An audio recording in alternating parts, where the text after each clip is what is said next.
right, this is the next in the series of the Chapter 20 lecture videos, and we're picking up with slide 65. So, we've been describing the parts of the heart and the blood flow through the heart, but now we're going to dive in a little bit more about what's going on with the heartbeat. So what in the world is a single heartbeat? Well, a single heartbeat is a single cardiac contraction. Now that means we have to contract the atria and the ventricles.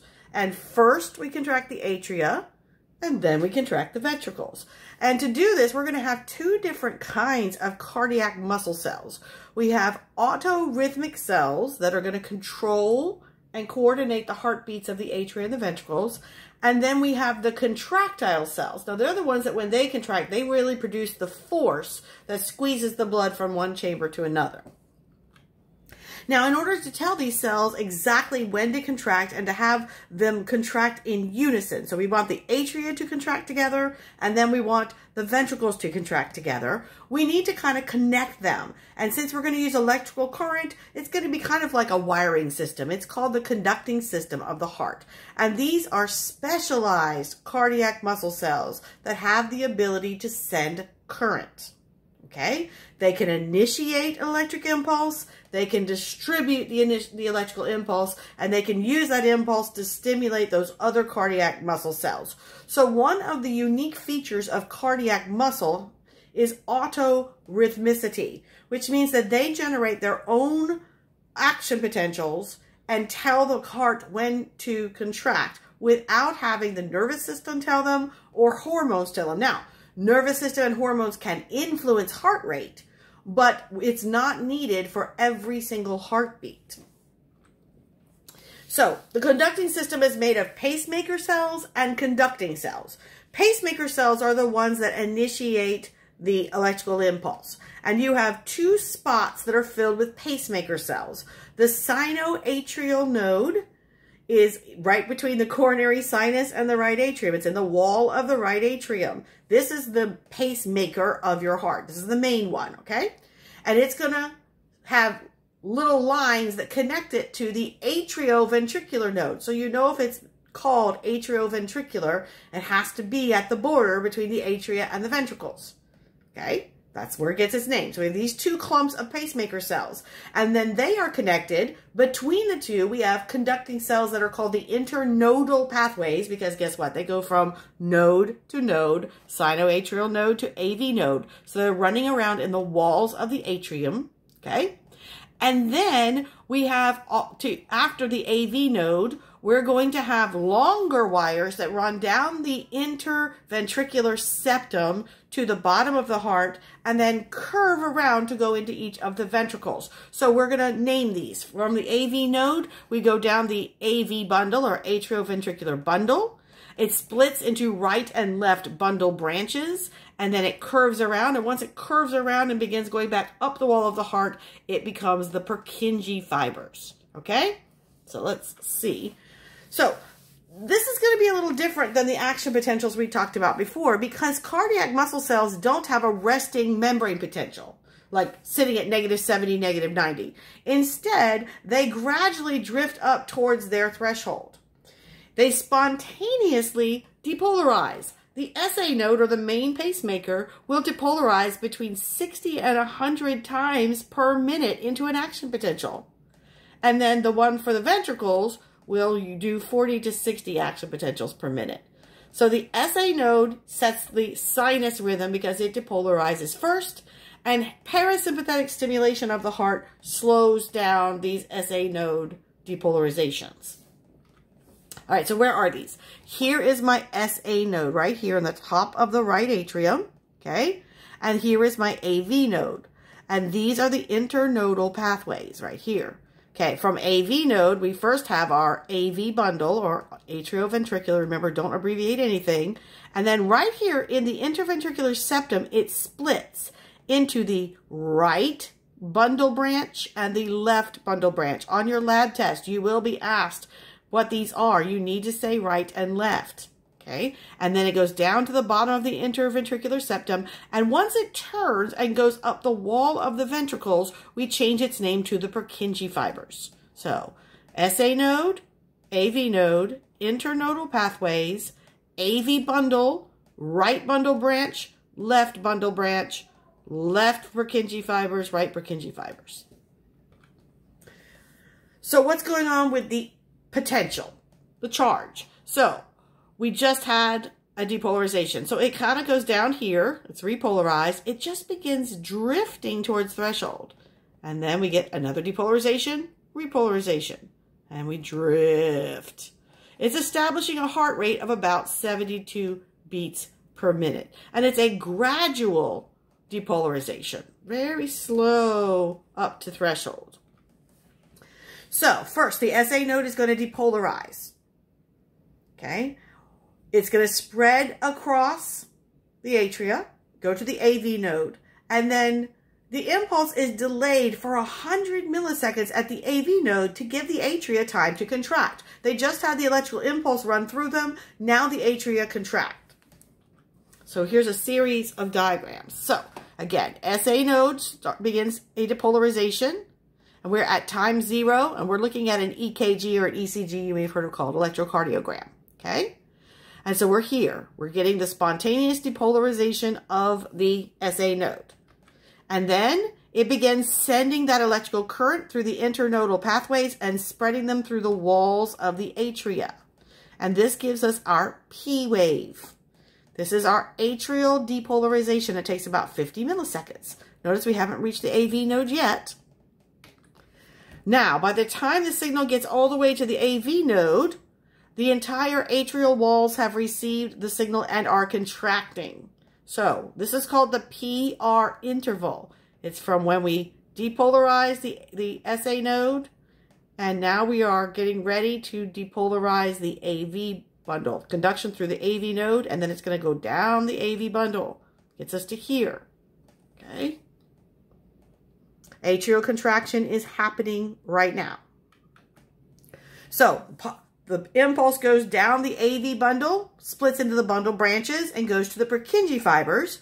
And they are going to spread it also to the papillary muscles through the moderator band. Remember, the papillary muscles are not for heart contraction. They're for holding on to the valve strings so that the valves don't go backwards, okay?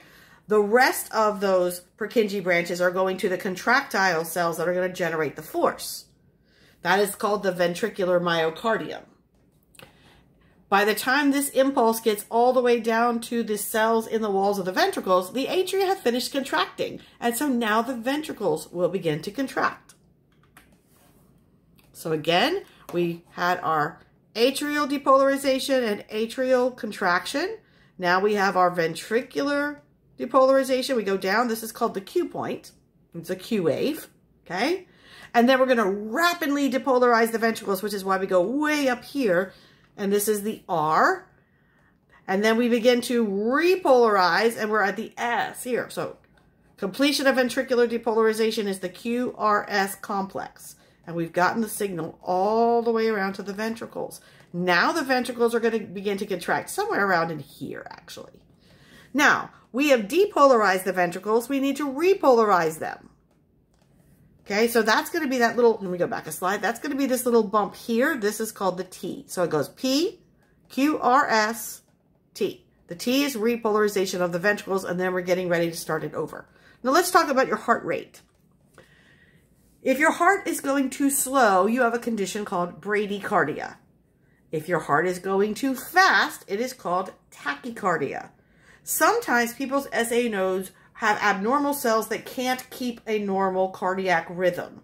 And so you will install an ectopic pacemaker. That means it's not part of your body. It's actually outside your body that skips the whole conducting system and tells the heart muscle cells when to contract directly.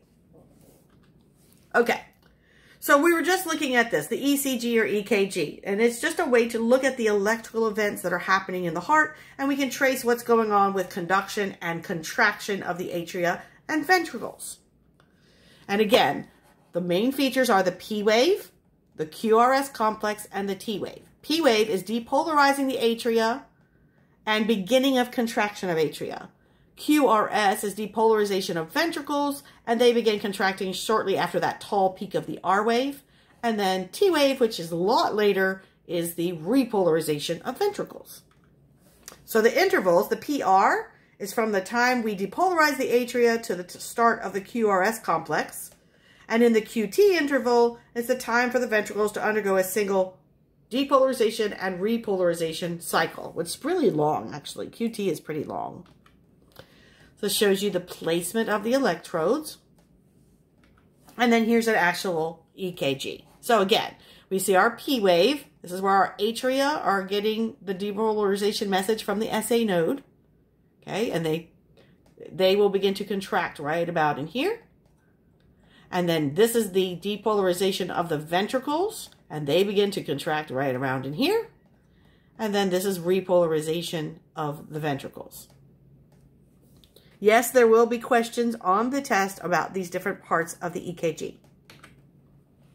All right, so most of the walls of the ventricles are made of the contractile cells that are going to generate force. So when they get the electrical impulse from the Purkinje fiber, they will then be stimulated to contract. They do have a resting membrane potential. Of a ventricular cell, it's about -90 millivolts, and of an atrial cell, it's only about -80. So it's easier to get an atrial cell to threshold than a ventricular cell. Now, we want this electricity to travel very quickly, so that's where intercalated discs come in. They are little gap junctions between these contractile cells, and they will transfer not only the force of contraction, but the electrical current directly from cell to cell so that the cells can contract in unison. So here are some cardiac muscle cells, and this is what an intercalated disc looks like if you slice it. So these are little tunnels that go from cell to cell, okay? And allows us to pass current between cells and get them to contract at the same time. So this is one you might see in lab.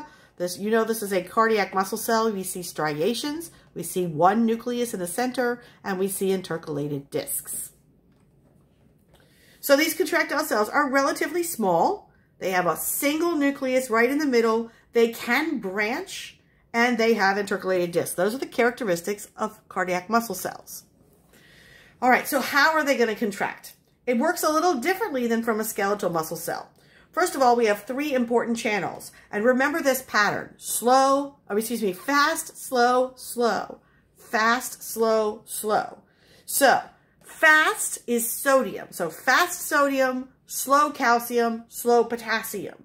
Fast sodium channels open up, which allow us to very quickly depolarize these cells. Just like when we had a skeletal muscle, we had the first acetylcholine open channels, and then we got to the voltage sensitive channels. We're going to go right to the voltage sensitive channels here, and we're going to open up all these sodium channels. Sodium rushes into the heart cell and changes the membrane potential. It spikes it up, gives us an action potential. At the top of the action potential, we're going to reach a plateau, and it's the top of the action potential where we're going to let calcium from outside the muscle cell in. And that is going to be through a slow calcium channel. Now, that's going to trigger the sarcoplasmic reticulum to release its calcium as well. So that's going to release the calcium inside the heart cell. And then, remember that's slow, we're going to have another slow channel. We're going to have slow potassium channels that let potassiums out to bring our charge back down. So we are below, we're at -60 or -90 millivolts. We open sodium channels, we spike way up. We open calcium channels, which let outside calcium in first, then let inside calcium out of the sarcoplasmic reticulum. Then we open potassium channels, and potassium leaks out, and we bring our charge back down. Okay, a little different from skeletal muscle cells. So extracellular calcium goes across the plasma membrane during the plateau, but this is only 20% of the calcium that we need for the contraction. The other 80% comes out of the sarcoplasmic reticulum, but it's triggered to come out once this 20% enters. So what is this calcium doing? The cardiac muscle cells are very sensitive to this extracellular calcium, and as the slow calcium channels close after the plateau, that calcium that's running around the cell has to be pumped back into the sarcoplasmic reticulum or out of the cell. All right, so I'm going to stop there. Am I going to stop there? No, I'm going to keep going. I was going to stop there, but that's okay. We'll keep going. So where do we get the energy for this cardiac contraction? Well, it is aerobic, which means we're going to use oxygen, we're going to use mitochondria, we're going to break down glucose, fatty acids, and we're going to produce ATP through aerobic respiration. Okay? We get our oxygen by circulation, and we store oxygen in myoglobin. Kind of reminds you of hemoglobin, right? Myoglobin is a muscular version of the pigment that can hold on to oxygen. All right, so a cardiac cycle is from the start of one heartbeat to the start of the next one. And so in that time period, we have to have contraction of the atria, movement of the blood to the ventricles, contraction of the ventricles, and then relaxing of the ventricles, right? So the phases within each chamber consist of a systole and a diastole. Systole is the contraction, diastole is the relaxation. Now, I'm going to give you a really easy way to tell these apart. Listen to what they sound like. Systole, diastole, systole, diastole. Systole sounds like you're squeezing. Diastole sounds like you're relaxing. Okay? So systole is when the chamber is contracted. Diastole is when it is relaxed. When it is relaxed, it's filling with blood. When it is contracting, it is squeezing out the blood. So this is a crazy graphic that goes through several things all at once, okay?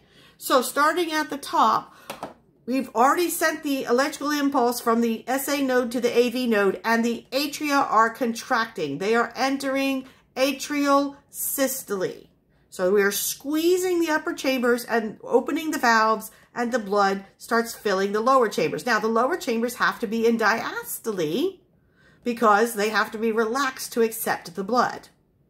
So we're in atrial systole, and we're still in ventricular diastole from the previous heartbeat. All right. And then we change right here. We end atrial systole.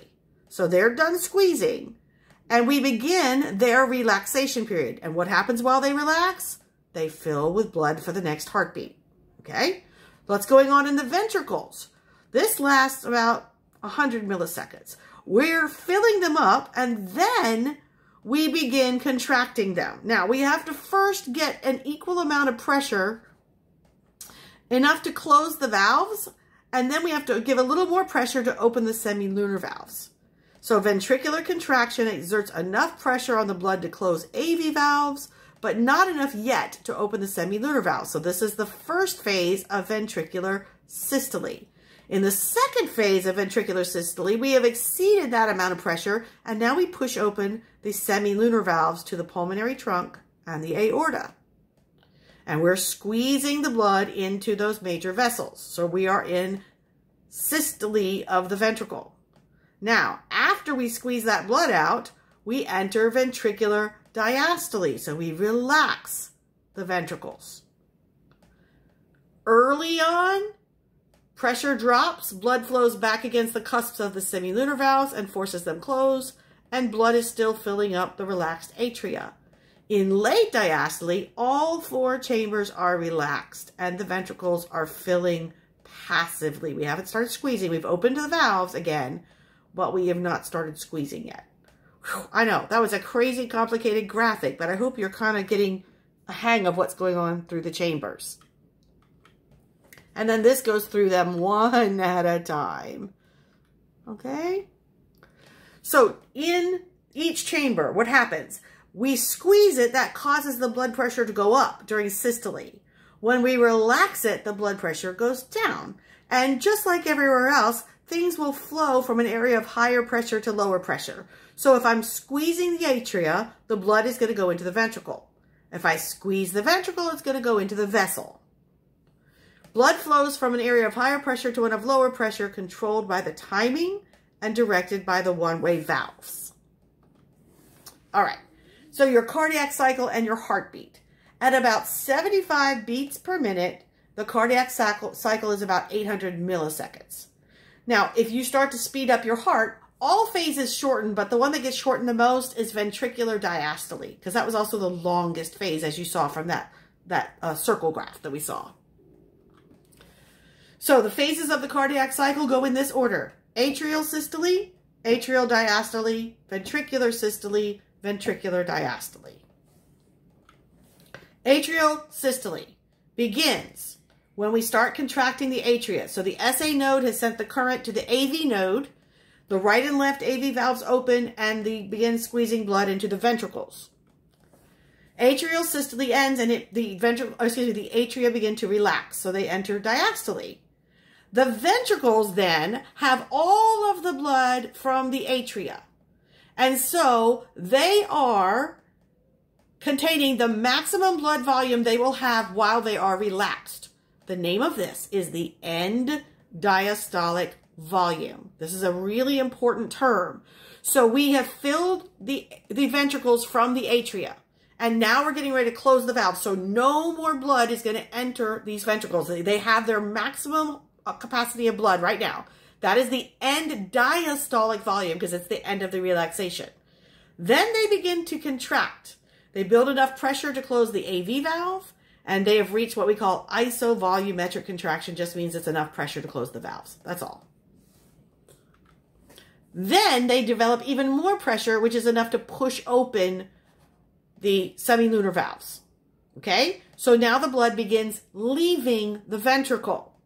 The amount of blood that actually gets out is called your stroke volume. Now, not all the blood's going to get out. We don't completely empty the ventricle. We completely empty the atria. We never completely empty the ventricles. Okay. Then, after we get the blood out, the semilunar valves snap shut so the blood doesn't flow backwards. And what's left in the ventricles, are you ready, is now called the end systolic volume, which is about 40% of what was in there before. So they only really eject about 60% of the blood that enters the ventricles in one beat. Okay, and here's another kind of complicated graphic that goes over these. Then we relax the ventricles. All heart valves are closed. We allow the muscles to relax. Ventricular pressure, because it still has 40% of the blood in it, is higher than atrial pressure, so the blood cannot go into the ventricles. The AV valves open, and now the ventricles begin to fill, and we begin squeezing the atria, because the atrial pressure is higher. And individuals can survive severe atrial damage, but ventricular damage, they cannot survive because the ventricles need to provide the most force. And here is another awesome graphic showing you opening and closing of valves and all of the phases. Okay, so we can hear what's going on by using a stethoscope. There are actually 4 sounds that we can pick up. S1 is a really loud one, and it's the closing of the atrioventricular valves as the ventricles are squeezing. Sound 2 is a loud sound, and it's the semilunar valves closing. Sound 3 and sound 4 are softer, and it's the blood going into the ventricles and the atria squeezing. So a heart murmur is if the blood starts going backwards and regurgitating through the valves, it makes a different soft sound. So the 2 loud sounds are called lub and dup, and they're both closing valve sounds, and this is where the valves are, and these are the places where you can hear the sounds. Okay, so sound 1 is the lub, that's the closing of the AV valves, and then the dup follows later, that's the closing of the semilunar valves. And then we get the softer sounds of them opening and the blood swishing. Okay, this is a good place to stop at slide 113. I will pick up the next PowerPoint at 114.